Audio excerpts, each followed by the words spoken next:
ഇന്ന് രാവിലെ ഞാനിവിടെ എത്തി ഞാൻ എന്നിട്ട് സ്കൂളിൽ പോയെന്ന് മുഖമൊക്കെ കാണിച്ച് ജോയിൻ ചെയ്ത് അത് കഴിഞ്ഞിട്ട് ഇവിടുത്തെ ക്ലാസ് എന്ന് പറഞ്ഞാൽ രാവിലെ 6:45 മുതൽ ഉച്ചയ്ക്ക് 12:45 വരെയുള്ള ക്ലാസ്. അത് കഴിഞ്ഞ് പിന്നെ ഫ്രീ ടൈമാണ്. സബ്ജക്റ്റ് ടീച്ചേഴ്സിന് അവരിഷ്ടം പോലെ ഇവിടെ നേരത്തെ ഉണ്ടായത് ടീച്ചേഴ്സുമാർ ട്യൂഷനും കാര്യങ്ങളൊക്കെ എടുക്കുന്നുണ്ട്. അപ്പോൾ അവർ throughout the day full busy ആയിരിക്കും.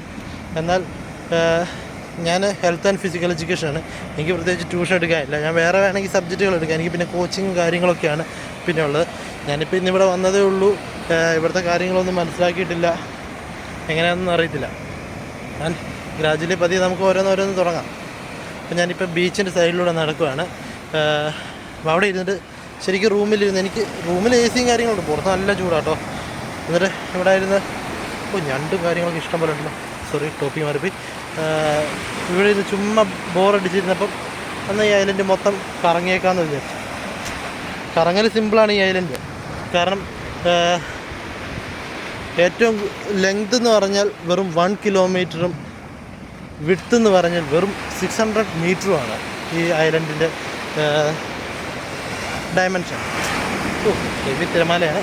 ഞാൻ ഡയമെൻഷൻ മനസ്സിലായല്ലോ. ഈ ഐലൻഡ് തൊട്ടടുത്ത് കുറേ ഐലൻഡുകളുണ്ട്. എന്നാൽ നമുക്ക് ഈ ഐലൻഡിൽ പ്രത്യേകിച്ച് വലിയ ഫെസിലിറ്റീസോ കാര്യങ്ങളില്ല. എന്നാൽ അത്യാവശ്യം ജീവിച്ച് പോകാനുള്ള ഫെസിലിറ്റീസൊക്കെ ഉണ്ട്. ഇവിടെ ഇപ്പോൾ എൻ്റെ കൂടെ വർക്ക് ചെയ്യുന്ന ബാക്കി ടീച്ചേഴ്സൊക്കെ ഫാമിലി ആയിട്ട് നിൽക്കുന്ന, ഇപ്പോൾ 6 മലയാളി സ്റ്റാഫുമാരുണ്ട് ഇവിടെ. അവരെല്ലാം ഫാമിലി ആയിട്ട് നിൽക്കുന്നവരാണ്.